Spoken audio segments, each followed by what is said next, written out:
Os 7 personagens mais malignos da Bíblia. Número 1. Nimrod. Nimrod é uma figura bíblica lendária no livro de Gênesis e Crônicas. Isso ocorreu após o tempo de Noé. Ele é um descendente de Cuxi, que governou sobre a terra de Sinar. Nimrod eventualmente tornou-se o pai de 2 dos maiores impérios da Bíblia e da história mundial, a Síria e Babilônia. Ele foi o grande líder da primeira civilização mundial. Lamentavelmente, ele também conduziu o mundo para longe de Deus. Primeiro, o que significa o nome Nimrod? Vem do verbo hebraico marad, que significa rebelar. Nimrod é mencionado 3 vezes na Bíblia. Gênesis 10 é a primeira e mais detalhada passagem. Cuxi foi o pai de Nimrod, que se tornou um poderoso guerreiro na terra. Ele era um poderoso caçador perante o Senhor. É por isso que se diz, como Nimrod, um poderoso caçador perante o Senhor. Os primeiros centros de seu reino foram Babilônia, Ereque, Acade e Calné, em Sinar. A próxima vez que Nimrod aparece é em uma genealogia no início de um Crônicas. De acordo com uma passagem no livro de Miqueias, a Síria ainda era considerada uma terra de Nimrod centenas de anos depois, pelo menos pelo povo de Deus. Babel é frequentemente considerada a mesma que Babilônia, que Nimrod é registrado como fundador em Gênesis 10. Algumas traduções da Bíblia listam esta cidade como Babel, em vez de Babilônia. Gênesis 10. O início de seu reino foi Babel, Ereque, Acade e Calné, na terra de Sinar, na Babilônia. As pessoas desejavam construir uma torre que alcançasse a esfera de Deus no céu, desafiando efetivamente o céu. De acordo com o texto, elas queriam fazer um nome para si mesmas. Temos uma ideia aproximada de como a torre seria: um zigurate, uma grande estrutura de tijolos com escadas em espiral, estendendo-se para cima. Os topos dessas torres eram frequentemente adornados com símbolos astrológicos, mas eles não construíram aquela torre para adorar estrelas. Em vez disso, era para expressar seu próprio poder e grandeza. Deus ficou indignado com a Torre de Babel. Ele disse que se os deixasse continuar, não havia como saber onde isso terminaria. Então Deus deu línguas pela primeira vez para confundir o povo. Eles não podiam mais se entender.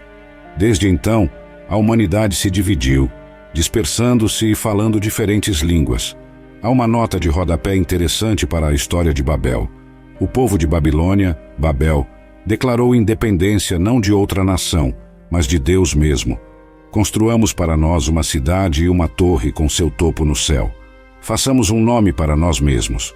Construir a cidade era construir a civilização. Criar uma torre era construir uma ordem religiosa. Ambas seriam esforços centrados no homem, em vez de centrados em Deus. Eles estavam abraçando um tipo de humanismo. Número 2. Jezabel, rainha de Israel. No Antigo Testamento, Jezabel era a esposa do rei Acabe. Acabe era o monarca do reino de Israel naquele tempo. Não só Acabe seguiu Jeroboão na idolatria, mas também se casou com Jezabel, que era filha do rei dos Sidônios. Ambas essas ações contribuíram para a reputação de Acabe como um rei maligno. De acordo com o livro dos reis, Acabe foi reconhecido como um rei que foi o pior de todos os reis. Ele foi capaz de criar uma grande quantidade de destruição ao longo de seus 22 anos de governo. Esse foi o homem com quem Jezabel se casou. Era abundantemente evidente que ela utilizou Acabe para alcançar seus objetivos nefastos, e ele não precisou de muita persuasão. Esta foi a primeira vez que um rei de Israel aliou-se por casamento com uma princesa pagã. Ela adorava Baal. Jezabel chegou à conclusão de que praticaria o culto satânico de Baal em vez da adoração ao Senhor Deus. A prática da adoração a Baal tornou-se difundida em Israel durante o reinado de Acabe, e a adoração a Baal também afetou Judá. Baal é retratado nas esculturas usando um capacete enfeitado com chifres de touro, um símbolo de força e fertilidade. Ele segura um clube ou massa em uma mão, provavelmente representando o trovão, e uma lança adornada com folhas na outra, possivelmente representando tanto o relâmpago quanto a vegetação. Depois de se casarem, Jezabel convenceu Acabe a aceitar Baal. Ela era uma mulher que almejava mais poder e procurava silenciar qualquer um que tentasse desafiar sua autoridade. Ela não era guiada por princípios, não era limitada por qualquer temor a Deus ou ao homem, e era zelosa em seu compromisso com o culto pagão que praticava. Ela não poupou esforços para manter a idolatria em sua grandeza ao seu redor. Suas ações foram, de muitas maneiras, extremamente prejudiciais aos reinos de Israel e Judá. O capítulo 21 de Reis traça os eventos que levaram à morte de Jezabel e Acabe. Em Jezreel havia um palácio pertencente a Acabe e Jezabel. Ao lado do palácio havia um vinhedo de propriedade de Nabote, o jezreelita. Acabe queria tomar o vinhedo para plantar um jardim de legumes. Nabote recusou-se a vender ou trocar sua terra, já que a lei de Israel decretava que a propriedade deveria permanecer na família, a qual foi inicialmente atribuída. Quando Jezabel encontrou seu esposo irritado e mal-humorado e soube da recusa de Nabote em vender seu vinhedo, ela assegurou a Acabe que o vinhedo logo seria dele. Jezabel matou Nabote ao espalhar falsas histórias.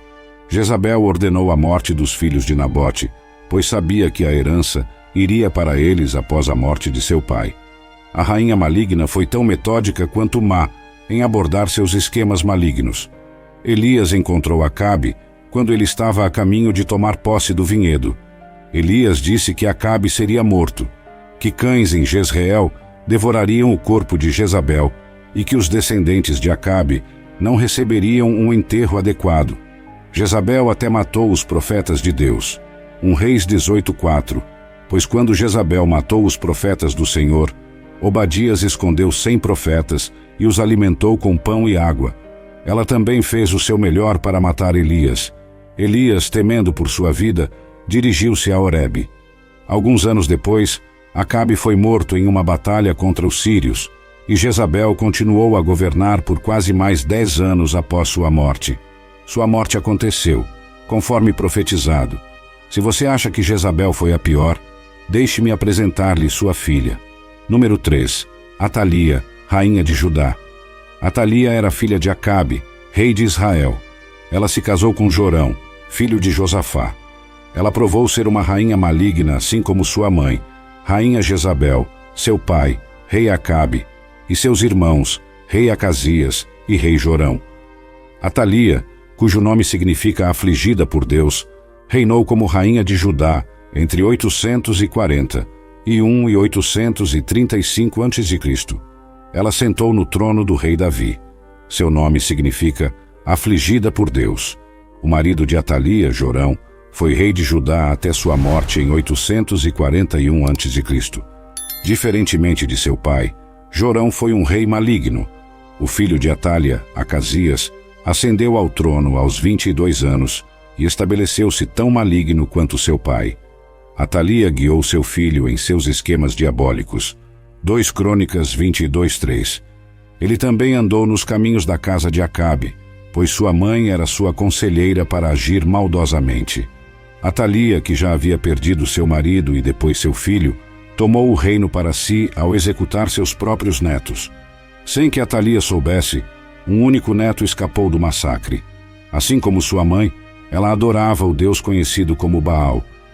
Depois de Atalia ter reinado por 6 anos, o sumo sacerdote Joiada colocou guardas ao redor do templo e coroou publicamente o jovem Joás como o rei adequado. Quando o novo rei foi ungido, o povo bateu palmas e gritou: "Vida longa ao rei!" 2 Crônicas 23, 12-13. Quando Atalia ouviu o barulho do povo correndo e louvando o rei, entrou na casa do Senhor para o povo. Ela olhou, e eis que o rei estava de pé ao lado de sua coluna na entrada, e os capitães e os trombeteiros estavam ao lado do rei. E todo o povo da terra se alegrava e tocava trombetas, os cantores com seus instrumentos musicais, liderando os louvores. Então Atalia rasgou suas roupas e disse: "Traição, traição!" A rainha Atalia foi ao templo para investigar os aplausos e gritos, apenas para encontrar um rival criança que ela pensava estar morto, agora usando uma coroa real. Mas o que deve ter a alarmado ainda mais foi a percepção de que o povo estava firmemente ao lado dele. Ninguém ouviu sua acusação de traição. Afinal, ela era a usurpadora, não Joás. Joiada ordenou que ela fosse morta, mas não dentro do templo. Ela foi levada até o portão dos cavalos, onde foi morta por suas atrocidades em Judá. Número 4, o Anticristo. Agora gostaria de examinar uma das principais manifestações do reino de Satanás, pois define o cerne de nossa guerra espiritual. Esta oposição se manifesta no que chamo de espírito do Anticristo. Como veremos, isso é distinto de uma única pessoa chamada Anticristo, que por sua vez é distinta dos muitos anticristos que surgiram ao longo da história. Este espírito e estas pessoas são descritas principalmente no ensino de João. Deixe-me esclarecer o verdadeiro significado do termo Anticristo. A palavra Cristo vem da palavra grega Christos, que corresponde exatamente à palavra hebraica Mashiach, da qual obtemos Messias. Então, quando dizemos Anticristo, isso significa anti-Messias. Anti é uma preposição grega. Ela tem dois significados, e ambos se aplicam. Primeiro de tudo significa contra, então a primeira operação é contra o Messias. O segundo significado é no lugar de. O objetivo último é substituir o verdadeiro Messias por um falso Messias. Mais adiante no ensino de João, lemos: Por isso, vocês sabem o Espírito de Deus. Todo espírito que confessa que Jesus Cristo veio em carne é de Deus, e todo espírito que não confessa Jesus não é de Deus. Este é o espírito do Anticristo, que vocês ouviram que está vindo e agora já está no mundo. 1 João 4, 2-3. Esta é a última manifestação, o produto final do espírito do Anticristo no fim desta era.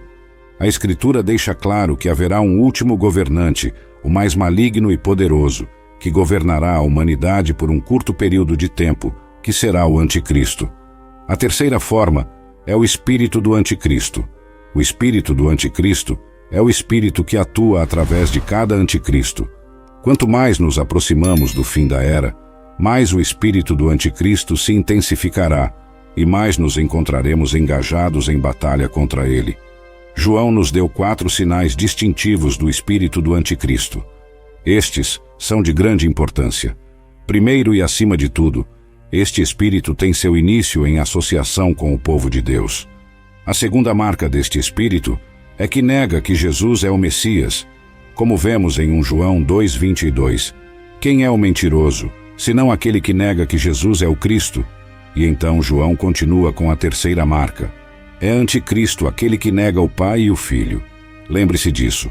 O espírito do Anticristo não nega a existência de Deus. Na verdade, o Anticristo reivindicará ser representante de Deus. O que o espírito nega é a relação entre o Pai e o Filho dentro da divindade. E a quarta marca deste espírito, dada em 1 João 4, é que nega que o Messias tenha vindo.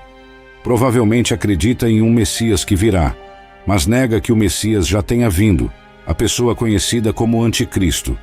A manifestação final do espírito do Anticristo será o Anticristo. Quero examinar algumas passagens das Escrituras para que vocês não estejam desinformados sobre o que Satanás está planejando. Em 2 Tessalonicenses 2, Paulo tratou do surgimento, revelação e manifestação do Anticristo. Ele também abordou a preparação para o retorno do Senhor. Estas ações estão intimamente entrelaçadas porque o último ato satânico antes do retorno do Senhor será a revelação do Anticristo. Paulo diz de fato que o Senhor destruirá o Anticristo com o brilho de sua vinda. Então vemos 3 nomes diferentes para o mesmo ser: o Anticristo, o homem da iniquidade e o filho da perdição. E nos é dado outro nome importante em Apocalipse 13. Esta é parte da visão que João teve. O quarto título é a besta, uma pessoa que surgirá a quem Satanás, o dragão, concederá seu poder. Por que Satanás dará seu poder a essa pessoa?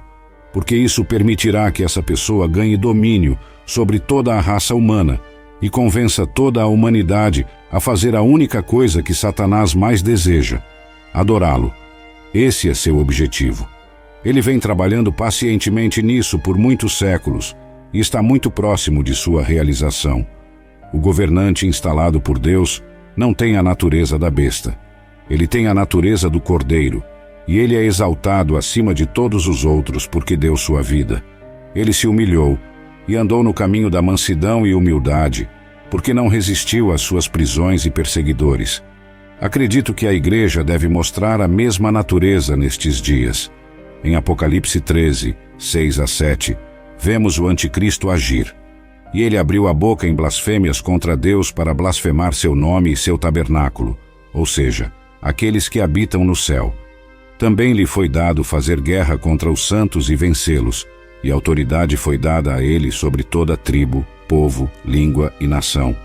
Ele é o desafiador aberto de Deus. Ele não é um inimigo secreto. Ele sacode o punho na face do Deus Todo-Poderoso. Número 5, Manassés.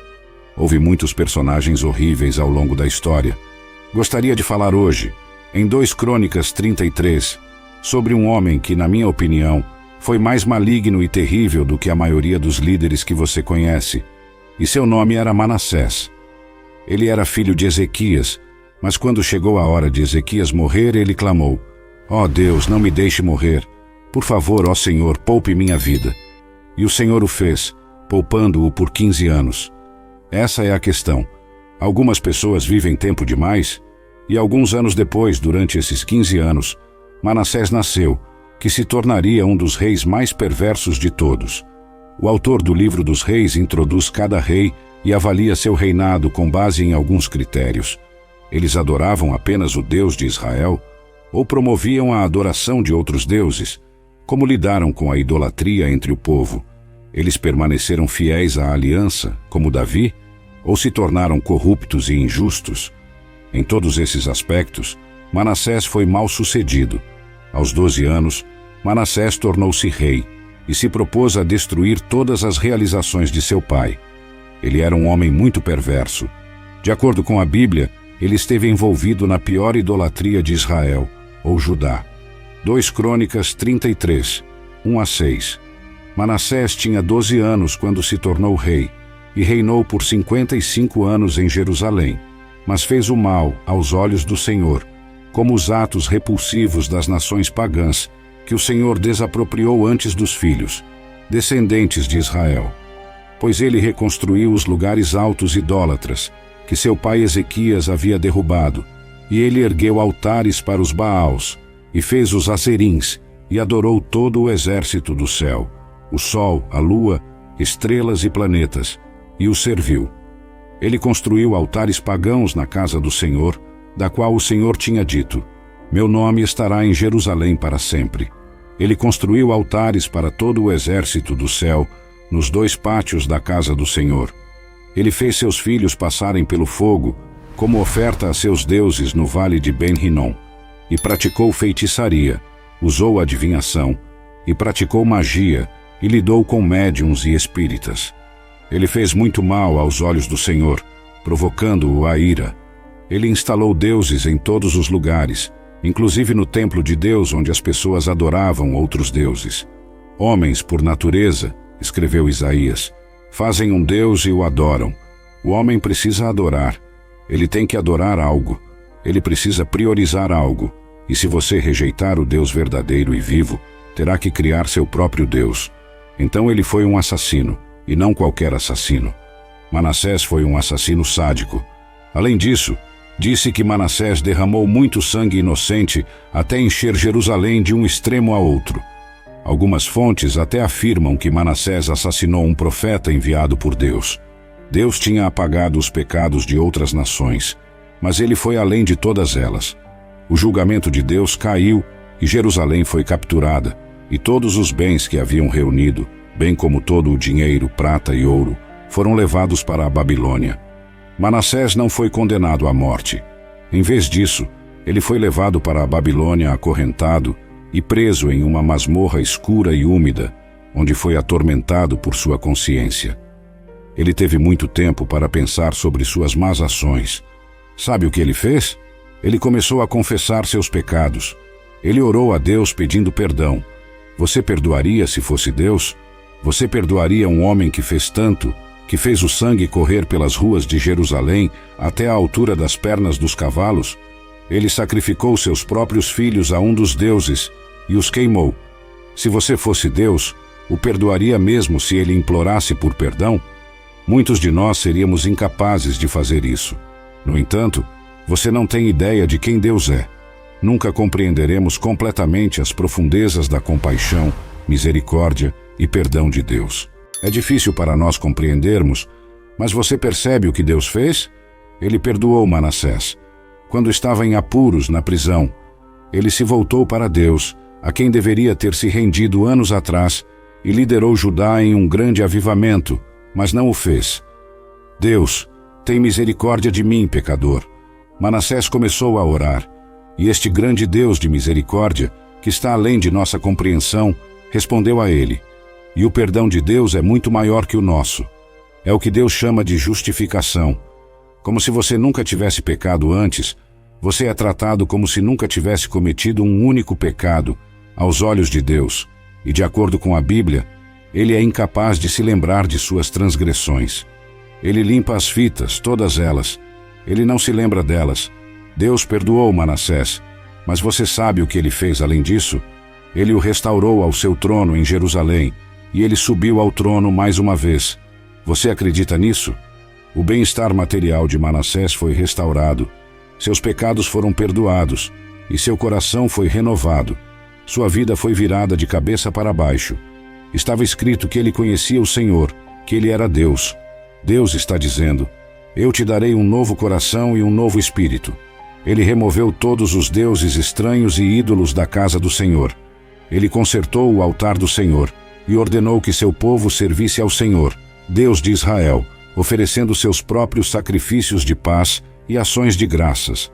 Ele morreu e foi enterrado no jardim de Uzá, após um reinado de 55 anos, o mais longo da história de Judá. Número 6. Caim. Caim, o agricultor que matou seu irmão. Uma pessoa não pode ter um impacto negativo mais significativo do que quando tira a vida de outra. Tudo começou no início da história humana. Agora, o homem, Adão, estava tendo relações maritais com sua esposa Eva, e ela engravidou e teve Caim. Ela acabara de criar um homem, assim como o Senhor fez. Observe que o primeiro assassinato ocorreu dentro da segunda geração da humanidade. Isso nos aponta para uma verdade teológica inegável que aprendemos em Gênesis 4. Não somos pecadores porque pecamos. Porque somos pecadores, pecamos. A questão está no coração. O assassinato resulta de uma disposição pervertida e egoísta que surgiu em toda a humanidade devido ao pecado de Adão e Eva em Gênesis 3. Outro ponto a considerar. O primeiro homicídio ocorre em Gênesis 4. Observamos inocência em Gênesis 3. Adão e Eva tinham uma proximidade irrestrita, um com o outro e com Deus, internamente corruptos. Você poderia imaginar que o pecado iria piorar progressivamente com cada nova geração. Os filhos de Adão e Eva contando pequenas mentiras brancas, possivelmente pequenos furtos pela terceira geração, extorsão e formação de quadrilha pela quinta geração, e, eventualmente, talvez assassinato. No entanto, acontece de forma muito diferente. Isso nos mostra que a corrupção não conhece limites. Ela não aparece gradualmente como a degradação despercebida. Porque a humanidade havia sido completamente pervertida, não deve surpreender que os primeiros pecados fossem alguns dos mais hediondos. Caim ficou enfurecido e abatido como resultado de sua injustiça e da justa reação de Deus. Caim provavelmente estava simplesmente com inveja. Ele não queria que seu irmão mais novo o superasse. A inveja de Caim foi provavelmente despertada pelo favor de Deus no sacrifício de Abel. Caim estava irritado e descontou sua raiva em Abel. No entanto, o irmão mais novo não havia feito nada de errado. Caim poderia estar irritado com o Senhor por rejeitar sua oferta. Ele poderia estar insatisfeito consigo mesmo por não escolher sacrifícios que sabia que Deus aceitaria. O pecado é uma besta que ruge, esperando que relaxemos, baixemos a guarda e esqueçamos de estar vigilantes. O pecado é um oportunista astuto, esperando que estejamos no nosso momento mais vulnerável para que possa nos devorar com o mínimo de risco. Caim finalmente foi confrontado com seu pecado pelo Senhor, mas observe seu coração endurecido. Então o Senhor disse a Caim, onde está seu irmão Abel? E ele respondeu, não sei. Sou o guardião do meu irmão? Mas o Senhor disse, o que você fez? A voz do sangue do seu irmão está clamando para mim da terra. Gênesis 4, 9 a 10. Um pecado oculto na terra é um escândalo público no céu. Nunca se esqueça disso. Deus está plenamente ciente do que fazemos nesta terra. O sangue do seu irmão está clamando para mim. As ações de Caim eram conhecidas por Deus, mas seu coração estava endurecido demais para perceber a enormidade de seu próprio ato hediondo.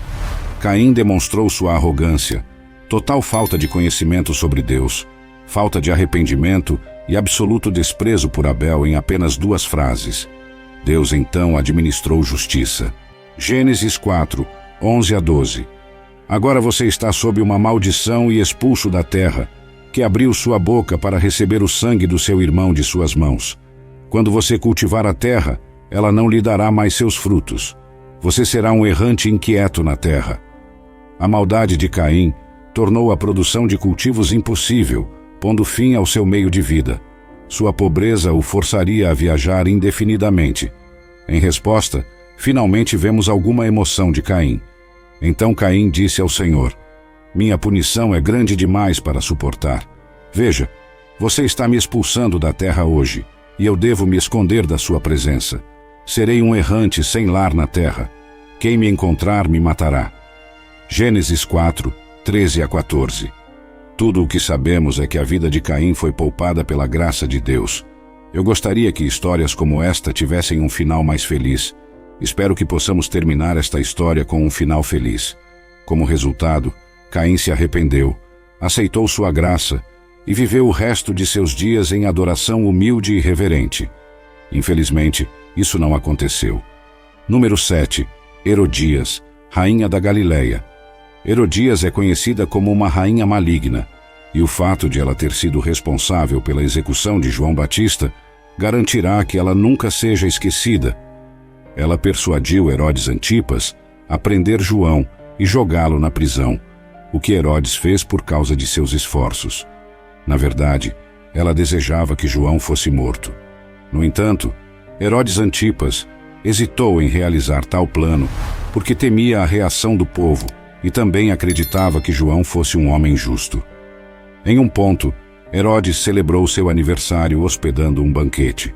E durante a celebração, a filha de Herodias entrou, dançou e encantou tanto Herodes quanto os convidados presentes. Herodes fez uma promessa precipitada sob juramento de que lhe concederia qualquer pedido que ela fizesse. Marcos 6, 17 a 28. Porque o próprio Herodes havia enviado homens para prender João e prendê-lo na prisão por causa de Herodias, a esposa de seu irmão Filipe, porque ele a havia casado. Pois João havia dito a Herodes: não é lícito que você tenha a mulher de seu irmão. Herodias guardava rancor contra ele e queria matá-lo, mas não podia, pois Herodes temia João. Ele disse à menina: peça-me o que quiser, e eu te darei, até metade do meu reino. Ela saiu e perguntou à mãe: o que devo pedir? E ela disse: a cabeça de João Batista. Imediatamente ela entrou apressadamente perante o rei e pediu: quero que você me dê agora mesmo a cabeça de João Batista em um prato. E embora o rei estivesse muito triste, por causa de seus juramentos e de seus convidados para o jantar, ele não quis recusá-la. Imediatamente, o rei enviou um carrasco e ordenou que trouxesse a cabeça de João, que foi e decapitou João na prisão. Ele trouxe sua cabeça em um prato e a entregou à menina, que a entregou à mãe. Herodias desempenhou um papel crucial na execução de João Batista, um dos eventos mais sombrios do Novo Testamento. Sua influência sobre Herodes e sua filha levou à morte de um dos maiores profetas. A história de Herodias é um lembrete trágico do poder que os indivíduos podem exercer para promover a injustiça e a maldade. Estes são os 7 personagens mais malignos da Bíblia, cada um com sua própria história de maldade e impacto destrutivo. Eles nos lembram que, ao longo da história, indivíduos têm o poder de causar grande sofrimento e mal, e que devemos sempre estar vigilantes contra as forças da escuridão em nosso próprio tempo.